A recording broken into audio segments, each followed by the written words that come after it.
uh, the non-existent set. So, if you are calling a on destroy method, right? So, obviously it will go to here. Right? Yeah. Now, S3 is right now the foreground because S4 is destroyed. You came back to S3.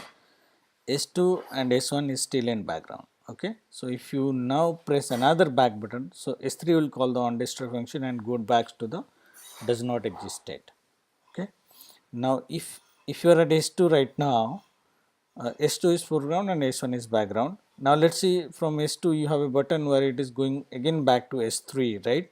So, since you are S2 is in foreground right now, once you click that button it will move to S3, which will bring the S3 to the foreground, but S3 is in the does not exist state right now, right. How do you, how it does is going to do it, it's going to create the activity again because it's already destroyed, right. There is no reference in the stack. So, it's going to create the activity again by using this on create method. Okay. So from a does not exist state in this scenario, the on create method will be called and it will basically come to the foreground. Okay. And then basically the cycle repeats.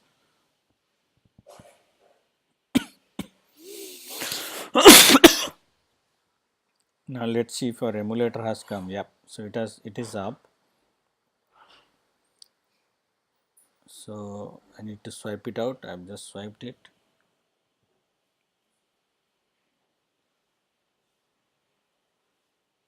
Okay. Sometimes it takes a little bit of time. Yeah.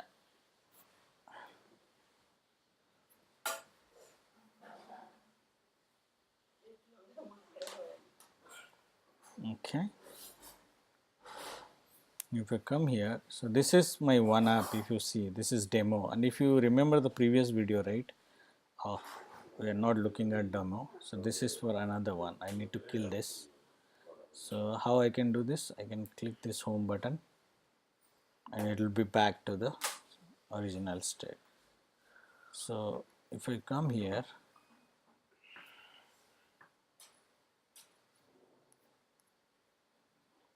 so my application, if it's look at, so if you look at the difference between this demo,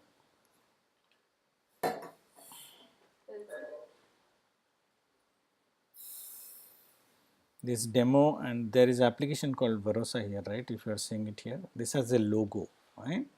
If you have watched my previous video, then you will understand that how this logo comes, because I have given a reference from the resource file from the image which is associated in the layout. Okay, so that it actually picks that image from here and the icon is set, and we are going to set it in the main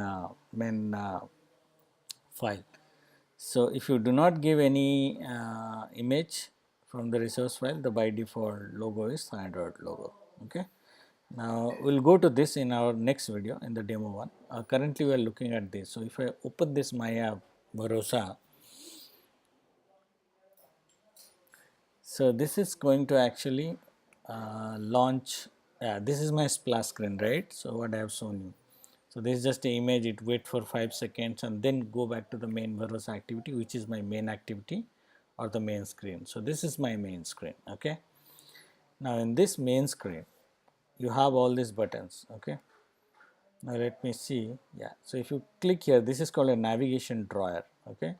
We are going to look at this video when we are looking at the user interface navigation drawer. Okay.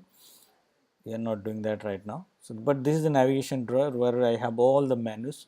There are different menus that you can create. Now in this navigation drawer, so this is my main Varosa activity if you look at, and I have two buttons, call button and the add button, and the last one is the settings button. So that means this main Varosa activity is my foreground state right now currently, isn't it? Now if I go and click here the plus button, which is basically the add order button. So if you look at this, it's a different screen where I capture my order ID, delivery date, order date, description, email ID, and save the order and give a rating to the order, right? So here this is the second screen. That means in this case when I click this plus button, on the first activity, I moved it to the second activity in my code. I'll show you how I have written that code. Now my first activity is in which state? If you look at the life cycle concept, my first activity is in background state. Okay, we have called the onPause method, and my second screen is in foreground. Now if I do a back button, right? Okay, so it goes back to my main activity. Okay, my main activity is going to run the splash screen again. This is not how you should write your code, but yeah, right now this app is built like that, and it will go back to the main Veros activity. So that is how the activities life cycle works. There are a couple of more things that I I I'll put it into this concept. For example, how do you bring the background activities into the foreground activity, right? So what is the method called? So the method is that is going to be called here. We'll put it here so that it is stored in the video. So on resume. Okay, so something is paused. If you do a resume, then the from background it will come back to the foreground one, right?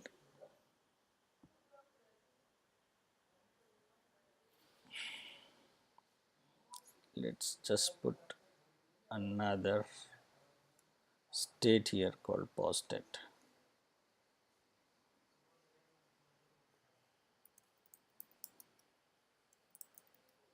Okay, so this would be ideally something like this. So you go from foreground to a pause state by calling the on pause or on state method, and then you come back using the on resume. Okay,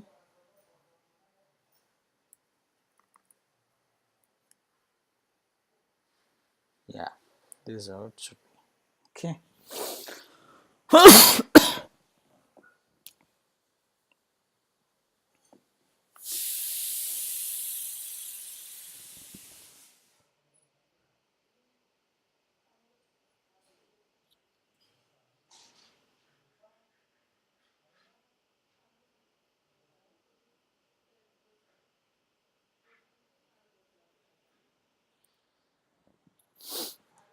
yeah,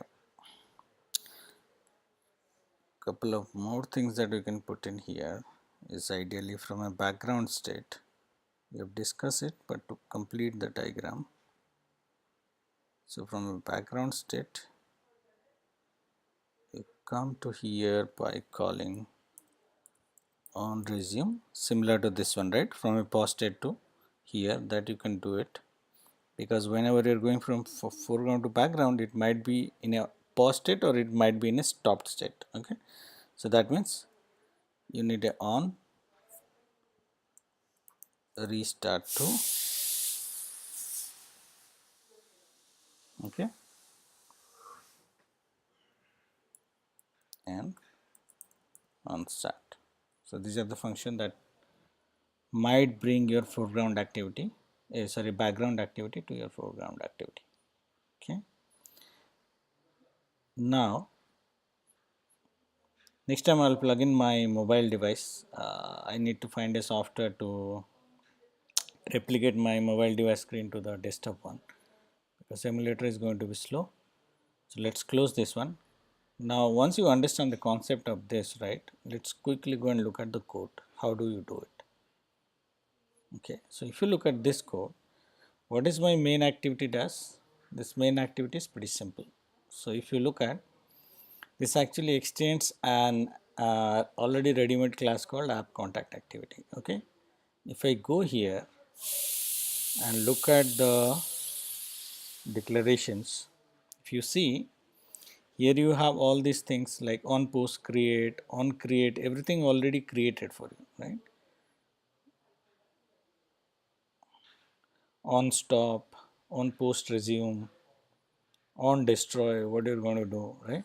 So these are already abstract classes. What you need to do here is you have to go and implement those classes in your Java class here. Okay, if you look at, we have overridden the onCreate. Okay, so that method has to be overridden. So if you want to write any custom code of yours, so my custom code here is, I am first displaying the splash screen on the onCreate, and then I am going to the other activity. Okay. Now here, whenever you do that, this is the custom code. If you look at from method 1 to here, probably here, end of the code, yeah, this one. Whenever you create any activity, the first thing it will give you these two lines. Okay, so it's going to save the instance state for you in the base class, and then it calls a method called set content view. Okay, what is this set content view does? This set content view actually makes sure that this activity main layout, which is this, okay, this screen is displayed when basically this activity is run. Okay, so how does it does that? It it actually sets the layout by using this method. So set content view. Okay, so it goes and picks the data from R dot layout. So what is R? Let's discuss R and then close this video for activities. So R is stands for resource. Okay, so anything you have written, put in your Android app, everything has a unique ID in the resource file. Okay, so this activity main screen will have a unique ID in the layout. There are many other, right, we have seen in the previous video, like drawable images and other things. So, so this R is actually stands for resource, and whenever you want to refer anything, whether it's a layout, whether it's a fragment, whether it's a video, whether it's an MP3 file, you need to go and refer it from R. Okay, and this set content view make sure that this UI is presented there. So if I go here to the R and click declarations, okay, you will see this. In the new Android Studio, it's a little bit different, but in the previous one, the other way we can go here is, so this R is nothing but basically a Java file. So let me see if we can go there. Main Java, but I might have opened it somewhere. No.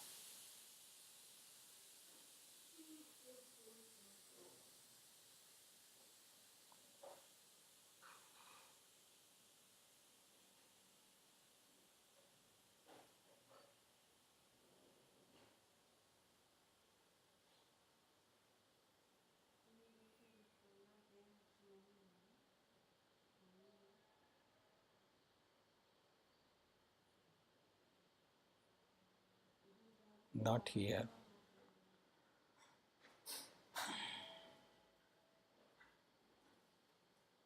Wait a second.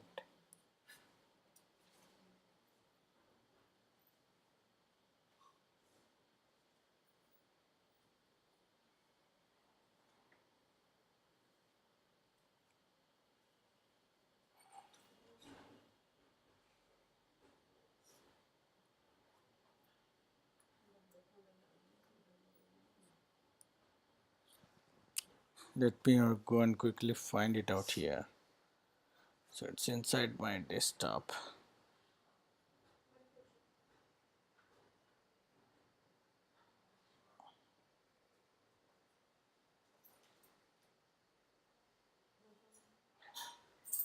Yeah. So this is where my